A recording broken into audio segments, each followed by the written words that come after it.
যে বাচ্চা কোত্থেকে কোথায় যাচ্ছে, কোত্থেকে কি দেখছে, মোবাইলের কোন অলিগলিতে সে হারিয়ে যাচ্ছে, টেরও পাচ্ছে না। ধ্বংসের দ্বারপ্রান্তে সন্তানরা চলে যাচ্ছে। অতএব ভাইরা, সন্তানদের প্রতি আমাদের দায়িত্বগুলো যদি আমরা আদায় না করি, তাহলে কিন্তু পরিস্থিতি বড় ভয়াবহ হবে। শুধু দুনিয়া ধ্বংস হবে তা নয়, আল্লাহ বলেছেন ইয়া আইয়ুহাল্লাযীনা আমানু কু আনফুসাকুম ওয়া আহলিকুম নারা, হে ঈমানদারগণ, তোমরা নিজেদেরকে জাহান্নামের আগুন থেকে বাঁচাও আর তোমাদের সন্তানদেরকেও জাহান্নামের আগুন থেকে বাঁচাও।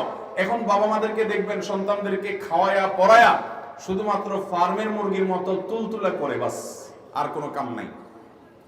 পোলাপান মুখ দিয়া কোনো কিছু চাইতে দেরি, বাপে আনতে দেরি। পোলাপানরে কিছু দিতে না পারলে বাপ হতাশ হয়ে যায়, আরে আমার ছেলেটা একটা জিনিস চাইলো দিতে পারলাম না। বিশেষ করে আমাদের এই অঞ্চলে, এই যে লক্ষ্মীপুর, কুমিল্লা, নোয়াখালী, ফেনী, ব্রাহ্মণবাড়িয়া, এই অঞ্চলগুলোতে প্রবাসে মানুষ বেশি থাকে। বাংলাদেশে আরো অন্যান্য জেলাতে, অনেক জেলাতে আছে।